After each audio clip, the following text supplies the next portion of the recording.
मैंने अपनी वीडियो में बोला था कि भारतीय जनता पार्टी जो है ना, वो उसको बाप दादाओं ने 70 सालों तक वोट नहीं दिया क्योंकि उनकी औकात नहीं थी देश संभालने की। क्या गलत बोला था? और इस पे जो अंधभक्त थे ना, जिनको कुछ पता नहीं होता है, अरे कम से कम जिसकी रोटियां खा रहे हो, जिसके 10 पैसे प्रति पोस्ट पे पल रहे हो, जिसके 2 रुपए प्रति ट्वीट पे पल रहे हो, अरे कम से कम उसका इतिहास भूगोल तो पता करो। अरे तुम्हारा बाप कौन था, दादा कौन था, ये तो पता करो। भारतीय जनता पार्टी का पहले का नाम था जनता पार्टी और उससे पहले का नाम था भारतीय जनसंघ, जो 1951 में पैदा हुआ। ये जो पार्टी थी ना 1951 में पैदा हुई। अभी मैं बोलूंगा तो तुमको यकीन नहीं आएगा, इसके लिए तुम्हारे मालिक की वीडियो लेके आया हूं। जरा देखो तुम्हारे मोटा भाई क्या बोल रहे तुम्हारे जनसंघ और भारतीय जनता पार्टी के लिए, और पूरा जोड़ना 1951 से 2020 कितने साल होते हैं। और मैंने अगर 70 साल बोला तो क्या गलत बोला? जरा देखो ये वीडियो देखो, आपके मोटा भाई क्या बोल रहे हैं। मेरी बात नहीं यकीन होएगा ना, मोटा भाई झूठ बोलेंगे क्या? जरा देखो तो। की थी भारतीय जनसंघ की स्थापना केवल और केवल सिद्धांतों के कारण और नीतियों के कारण की थी और एक नई पार्टी का बीज उन्होंने बोया। और मित्रों, आज 10 सदस्यों के साथ भारतीय जनसंघ की स्थापना श्यामा प्रसाद मुखर्जी ने करी थी। आज वो पार्टी 11 करोड़ सदस्य के साथ विश्व का सबसे बड़ा राजनीतिक संगठन, जिस पार्टी जवाहरलाल नेहरू सरकार से मतभेद के बाद जब श्यामा प्रसाद मुखर्जी ने अपना इस्तीफा दिया तो कांग्रेस के खिलाफ राष्ट्रवादी प्रतिपक्ष तैयार हुआ। इसके बाद ही 21 अक्टूबर 1951 को दिल्ली में उन्होंने भारतीय जनसंघ की नींव रखी और इसके पहले अध्यक्ष भी बने। सन 1952 के चुनावों में भारतीय जनसंघ ने संसद की 3 सीटों पर जीत दर्ज की, जिसमें से एक सीट पर श्यामा प्रसाद मुखर्जी जीते। उनकी अगुवाई में 1951-52 के पहले लोकसभा चुनाव के बाद भारतीय जनसंघ देश की 4 मान्यता प्राप्त राष्ट्रीय पार्टियों में से एक बनकर उभरी। श्यामा प्रसाद मुखर्जी की अगुवाई में जनसंघ ने कश्मीर और कच्छ में क्षेत्रीय अखंडता का मुद्दा उठाया, जबकि सामंतवाद और जागीरदारी के खिलाफ आवाज उठाई। राष्ट्रीय स्वयंसेवक संघ पॉलिटिक्स में नहीं आ सकती थी, कल्चरल बॉडी है, तो इसे राष्ट्रीय सेवक संघ ना ही डायरेक्टली आए, बट उनके जो मेंबर्स हैं जो आ सकते थे वो और श्यामा प्रसाद मुखर्जी की हिंदू महासभा मिल करके एक नई पार्टी बने, जो कि एक मॉडर्न इंडिया की तरफ, आधुनिक भारत की ओर काम करे, आधुनिक भारत के लिए काम करे, पर आधुनिक भारत ऐसा रहे जो कि भारत की परंपरा को साथ लेके चले। कश्मीर में एक देश में 2 विधान, 2 प्रधान और 2 निशान के खिलाफ आंदोलन के दौरान 23 जून 1953 को उनका निधन हो गया। उनके निधन से भारतीय जनसंघ के भविष्य को लेकर आशंकाएं पनपने लगीं, लेकिन जल्द ही उनकी जगह ली जनसंघ के एक तेज तर्रार नेता ने। नाम था अटल बिहारी वाजपेयी। 1957 के चुनाव में जनसंघ ने 4 सीटें जीती। अटल बिहारी वाजपेयी पहली बार इसी लोकसभा चुनाव में सांसद बने। उनकी सहायता के लिए जल्द ही लाल कृष्ण आडवाणी भी दिल्ली पहुंच गए और इन दोनों की कमान में भारतीय जनसंघ ने अपने आगे का सफर तय किया। इसके बाद 1962 के चुनाव में भारतीय जनसंघ की सीटें बढ़कर 14 हो गईं, जबकि 1967 के चुनाव में जनसंघ ने 35 सीटों पर जीत दर्ज की। 1968 में जनसंघ के लिए मुश्किल का दौर तब आया जब पंडित दीनदयाल उपाध्याय का संदिग्ध परिस्थितियों में निधन हो गया। 1969 में अटल बिहारी वाजपेयी को भारतीय जनसंघ का राष्ट्रीय अध्यक्ष चुन लिया गया। 1970 में लाल कृष्ण आडवाणी को राज्यसभा के लिए चुना गया। 5वें यानी 1971 के लोकसभा चुनाव में अटल बिहारी वाजपेयी के नेतृत्व में भारतीय जनसंघ ने 22 सीटें जीती।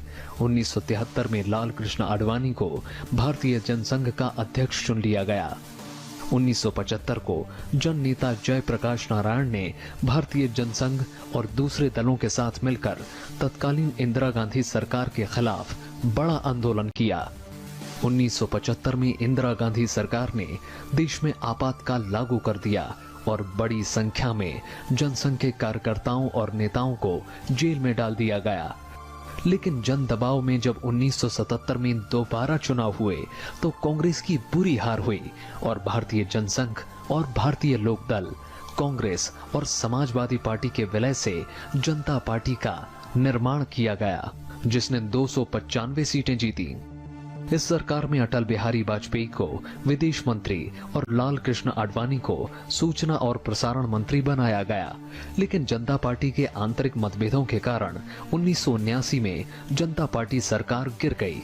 इसके बाद 1980 में भारतीय जनता पार्टी का एक स्वतंत्र दल के रूप में उदय हुआ, जिसके संस्थापक अध्यक्ष अटल बिहारी वाजपेयी बने।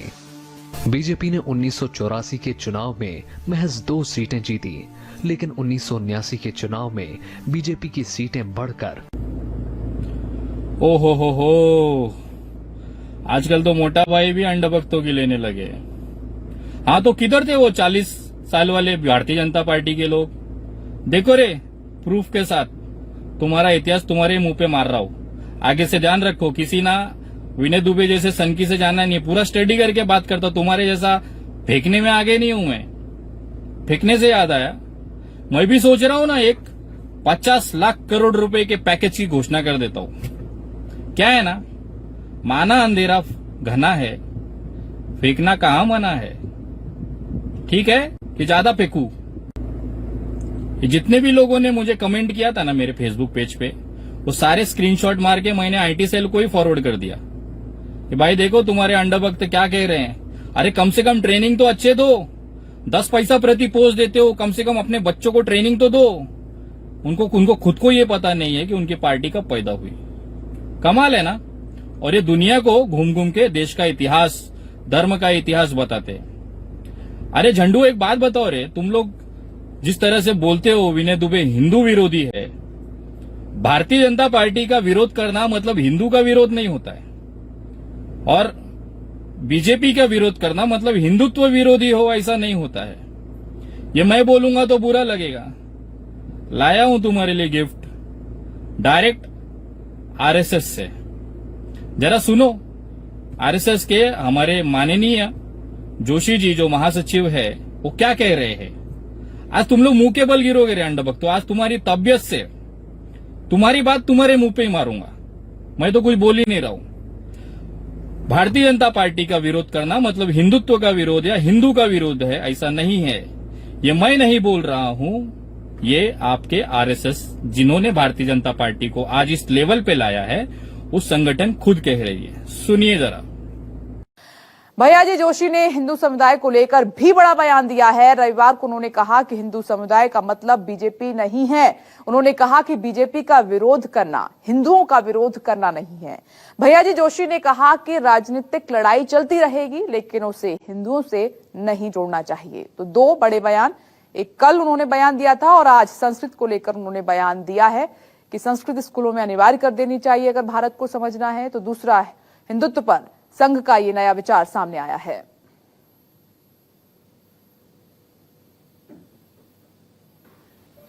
Hindu have become enemy of Hindu community, मतलब बीजेपी।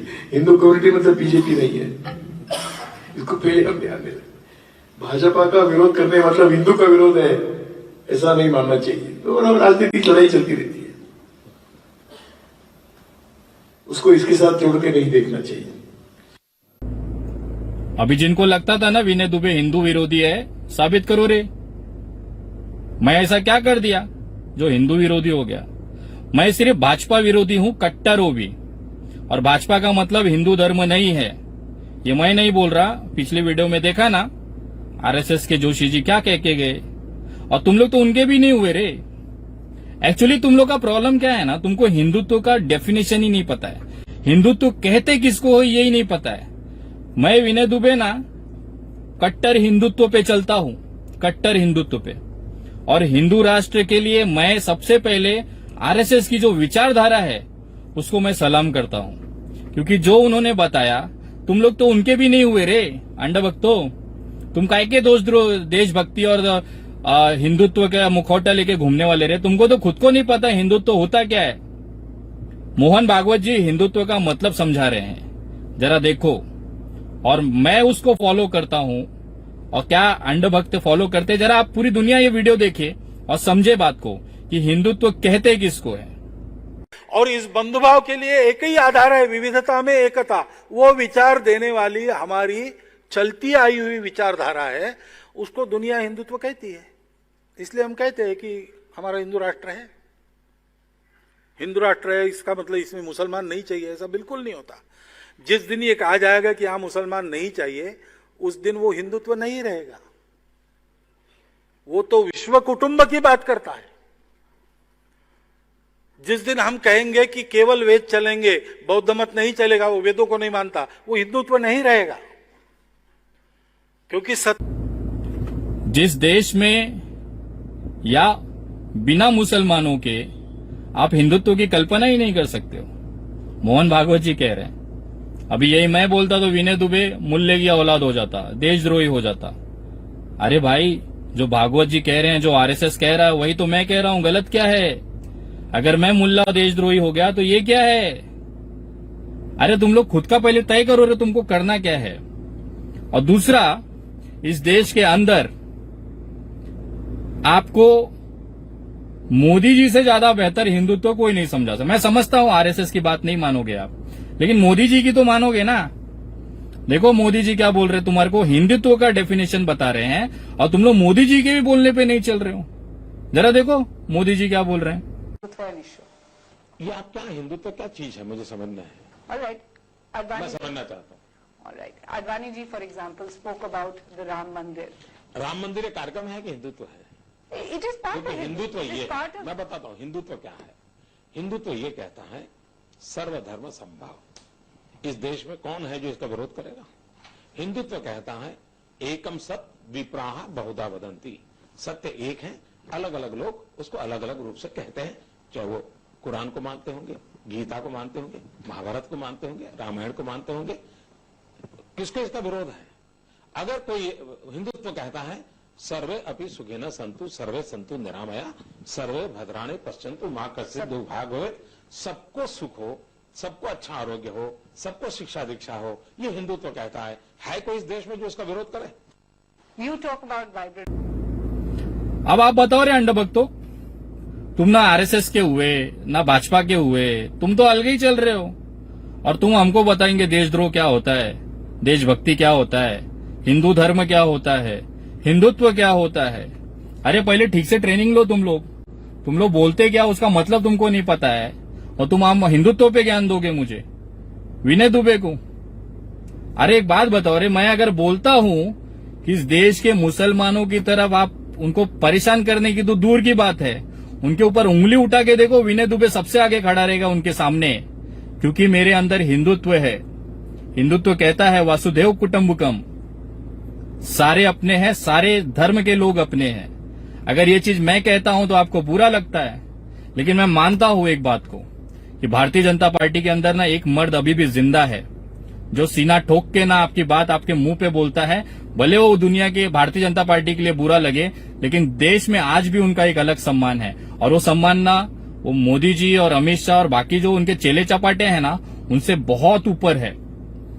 अगर मैंने ये शब्द कहा कि मुसलमानों के ऊपर आप आंख उठा के, तो दूर की बात है आप उस पर उंगली छू के दिखा दो, हम लोग अपनी सीना आगे करके खड़े हैं।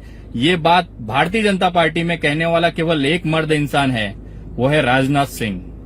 जरा उनका स्टेटमेंट सुनो, ये वीडियो देखो आप। मैं मुसलमान भाइयों को भी कई बार मैं कह चुका हूं, बार बार जानबूझकर इस बात को मैं दोहराता हूं, आप वोट मुझे दें या न दें, यह फैसला तो आपको करना है, लेकिन हमारी नीयत और हमारे ईमान पर आप प्लीज संदेह मत करिए। जो भी मुसलमान भारत का नागरिक है, मैं दावे के साथ भारत का रक्षा मंत्री होने के नाते कहना चाहता हूं, उसकी नागरिकता समाप्त करने की बात तो दूर, उंगली से भी उसे कोई छू नहीं पाएगा, मैं पूरी तरह से यकीन दिलाता हूं। मर्द आदमी डायरेक्ट बोलता है।